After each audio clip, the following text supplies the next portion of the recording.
Los cielos de la Segunda Guerra Mundial forjaron una leyenda, Richard Bond, el as de ases de América. En los letales cielos de la guerra, en medio del caos de los duelos aéreos y el rugir de los motores, un nombre se volvió legendario.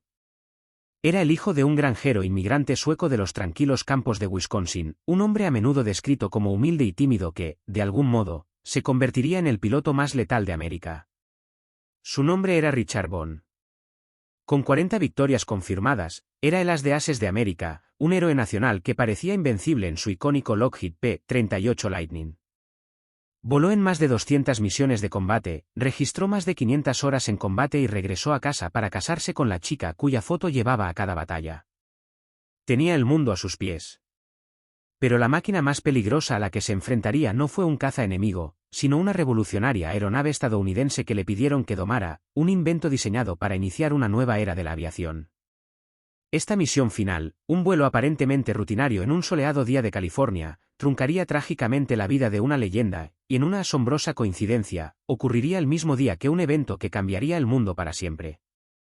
Entonces, ¿cómo sucedió esto? Como un hombre que enfrentó a cazas enemigos con una habilidad casi sobrenatural, que sobrevivió a las batallas aéreas más feroces de la Guerra del Pacífico, encontró su fin no en combate, sino en una máquina construida para la paz. Esta es la historia del ascenso meteórico de un héroe y su trágica y prematura caída. De niño de granja a piloto en ciernes, una historia de amor, guerra y la delgada línea entre el triunfo y la tragedia. Antes de ser el as de ases, Richard Ira Bond era un niño de granja. Nació el 24 de septiembre de 1920 en Superior, Wisconsin. Era el mayor de 9 hermanos, criado en la pequeña comunidad rural de Papler. Su padre, Carl, era un inmigrante sueco, y su madre, Dora, era de ascendencia escocesa-inglesa. La vida en la granja de la familia Bond se centraba en el trabajo duro y los valores simples. Allí, el joven Richard aprendió a manejar maquinaria y desarrolló una personalidad tranquila y modesta que lo acompañaría toda la vida. Era un buen estudiante, un atleta capaz, por lo que se cuenta, un típico chico estadounidense. Pero tenía una ambición que llegaba hasta el cielo. La chispa se encendió en 1928, cuando el presidente Calvin Coolidge estableció una casa de verano cerca de Superior. Para entregar el correo del presidente, los aviones comenzaron a volar sobre la granja de la familia Bond. Richard los miraba fascinado.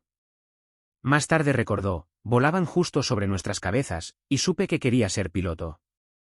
Ese sueño de la infancia se quedó con él. Después de la escuela secundaria, se matriculó en la Superior State Teachers College, pero su verdadera pasión estaba en el aire. En 1940, se unió al programa de entrenamiento de pilotos civiles del gobierno. Para cuando tenía 20 años, ya volaba solo. El chico de granja de Papler había ganado sus alas, pero su viaje apenas comenzaba. En mayo de 1941, con la guerra arrasando Europa y las tensiones aumentando en el Pacífico, Richard Bond se alistó en la Fuerza Aérea del Ejército de los Estados Unidos. La vida tranquila había terminado. El ejército rápidamente se dio cuenta de lo que sus primeros instructores ya sabían: Richard Bond era un talento natural. Uno de sus primeros instructores de vuelo checos afirmó que era uno de los mejores pilotos naturales que he conocido.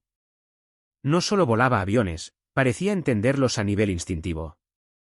Después de su entrenamiento inicial, fue enviado a Lukeville, en Arizona, donde uno de sus instructores de tiro era un joven que luego se convertiría en senador y candidato presidencial, Barry Goldwater. Goldwater lo describió como un estudiante muy brillante que ya mostraba un talento increíble. Su habilidad era tan obvia que, después de recibir su comisión como teniente segundo en enero de 1942, el ejército lo convirtió en instructor de tiro durante unos meses. Pero Bond no estaba destinado a permanecer al margen. En mayo de 1942, fue transferido a Hamilton Field, California, para entrenar en el avión que definiría su carrera, el Lockheed P-38 Lightning. El P-38 era un diseño radical con sus 2 motores y sus 2 colas. Era más rápido y tenía mayor alcance que cualquier caza estadounidense en servicio. Era tan efectivo que los alemanes lo apodaron el Diablo de cola bifurcada. Para Bond, era una combinación perfecta. Amaba ese avión, escribiendo a casa que era el avión más fácil de volar que he pilotado hasta ahora. Su tiempo en Hamilton Field también mostró su lado travieso. Se hizo conocido por sus travesuras aéreas, La más famosa de las cuales consistió en volar en un bucle alrededor del Golden Gate Bridge y luego pasar volando tan bajo por la calle Marquette de San Francisco que, supuestamente, voló la ropa tendida de una mujer. La travesura le valió una reprimenda del general George C. Kenney, comandante de la Cuarta Fuerza Aérea. Pero Kenney, un buen juez de talento, también estaba impresionado. Miró más allá de la temeridad y reconoció la habilidad pura que se necesitaba para hacer una maniobra así. En lugar de terminar su carrera, el incidente puso a Bond en el radar de Kenney. Así, cuando el general fue enviado al Pacífico para comandar la Quinta Fuerza Aérea, pidió específicamente por ese alborotador por su nombre. En septiembre de 1942, el teniente Richard Bond se dirigía a la guerra. Cuando Bond aterrizó en el Pacífico, fue asignado al 9º Escuadrón de Cazas. Para llevarlo a la lucha lo más rápido posible, fue enviado temporalmente al 39º Escuadrón de Cazas en Nueva Guinea, que ya estaba en el fragor de la batalla. Volando su P-38, Bond entró en un mundo de combate aéreo brutal. El 27 de diciembre de 1942, sobre Buna, Nueva Guinea, el joven de 22 años derribó 2 aviones japoneses, lo que le valió la Estrella de Plata. Poco más de una semana después, derribó 2 más, y al día siguiente, consiguió otro, convirtiéndose oficialmente en un as de la aviación, un piloto con 5 victorias confirmadas. Le había tomado solo 2 semanas. Lo que hacía a Bond tan mortal no era solo su forma de volar, sino sus tácticas. Decía que era un mal artillero, a pesar de haber sido instructor de tiro. Su estrategia era simple, pero increíblemente peligrosa: acercarse lo más físicamente posible a su objetivo antes de abrir fuego, a menudo cerrándose a quemarropa para asegurarse de que sus balas dieran en el blanco. Este enfoque agresivo significaba que frecuentemente volaba a través de los escombros de sus víctimas, explosivas y, en al menos una ocasión, chocó con un avión enemigo que acababa de derribar. Su P-38 regresaba lleno de agujeros, a veces tan dañado que tenía que hacer un aterrizaje forzoso. A lo largo de 1943, su cuenta de victorias siguió aumentando. Luchó en la pivotal Batalla del Mar de Bismarck. Y el 26 de julio, en una sola misión sobre la derribó 4 cazas enemigos. Una hazaña increíble que le valió la Cruz de Servicio Distinguido. Para agosto, fue ascendido a capitán. Se estaba convirtiendo en una leyenda, no solo por su número de derribos, sino por su naturaleza tranquila y humilde en tierra, que era todo lo contrario de su ferocidad en el aire. No era un héroe fanfarrón. Era solo Dick Bond, el tranquilo chico de granja que resultaba ser el mejor piloto de caza que nadie había visto jamás. A finales de 1943, con 21 derribos en su haber, el capitán Bond fue enviado de vuelta a Estados Unidos de permiso. Fue durante este descanso, en un acto de bienvenida en su antigua universidad, que conoció a Marjorie Batendal. El héroe de guerra y la bonita estudiante universitaria se enamoraron profundamente y su romance se convirtió en una historia nacional. Cuando Bond regresó al Pacífico en enero de 1944, se llevó la foto de Marge consigo. En lo que se convirtió en uno de los gestos románticos más famosos de la guerra, amplió su fotografía y la hizo pintar en el morro de su nuevo P-38. Llamó al avión Marge. De vuelta en la cabina, el recuento de Bond siguió aumentando. El 12 de abril de 1944, derribó sus aviones número 26 y 27, superando oficialmente el récord de la Primera Guerra Mundial del principal as de América, Eddie Rickenbacker. El general Kenney estaba tan orgulloso que lo ascendió a mayor en el acto. Ahora, oficialmente el as de ases, Bond fue enviado de vuelta a Estados Unidos para una gira de bonos de guerra. Pero no podía estar lejos de la acción. Para septiembre, estaba de vuelta en el Pacífico, esta vez como instructor, un trabajo de Estado Mayor que no requería que volara misiones de combate. Pero Bond insistió, y voló misión tras misión, no para buscar derribos, sino para liderar y proteger a sus compañeros pilotos. Y, sin embargo, el combate siempre parecía encontrarlo. Entre octubre y noviembre de 1944, volando peligrosas misiones sobre Borneo y Filipinas, sus audaces tácticas llevaron a que derribara 8 aviones enemigos más. Por esta extraordinaria valentía, volando voluntariamente en combate como instructor, se le concedió la más alta condecoración por valor de la nación, la Medalla de Honor.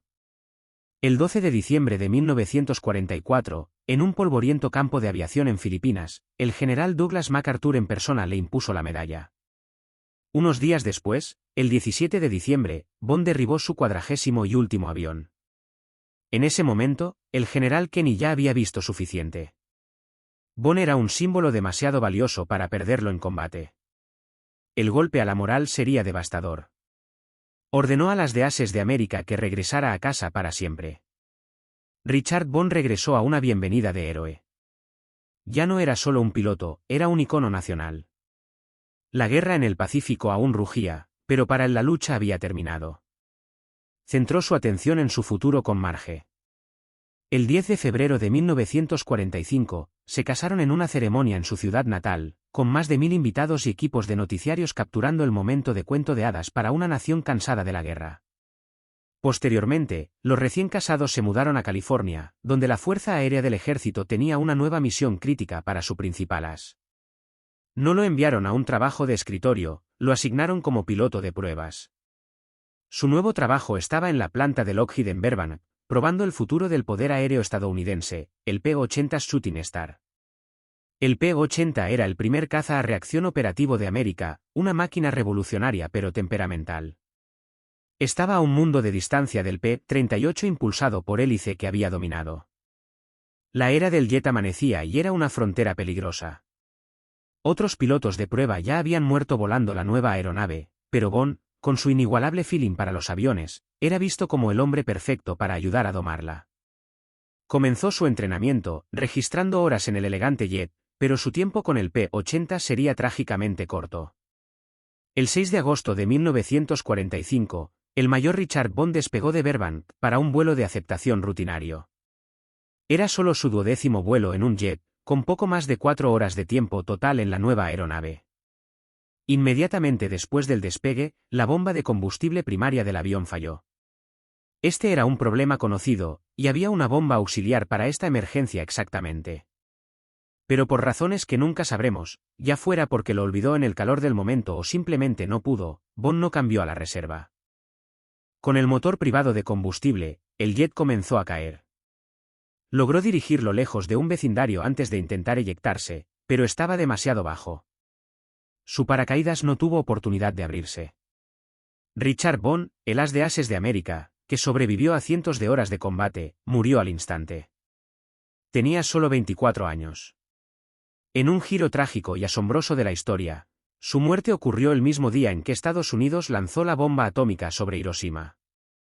Su muerte compartió los titulares con la noticia de la bomba, el trágico final de un héroe yuxtapuesto con el amanecer de una nueva era aterradora. Richard Bond fue enterrado con todos los honores militares en su ciudad natal de Papler, Wisconsin. Miles de personas acudieron a presentar sus respetos al héroe nacional más grande.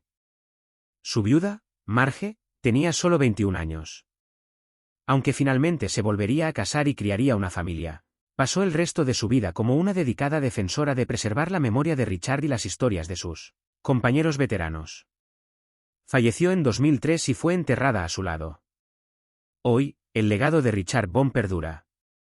Su récord de combate de 40 victorias confirmadas nunca ha sido superado por ningún piloto estadounidense. Memoriales en todo el país llevan su nombre, incluido el Centro Histórico de Veteranos Richard E. Bond en su ciudad natal, que presenta un P-38 Lightning restaurado pintado para parecerse a su amado, Marge. Su historia es más que un relato sobre un número de derribos.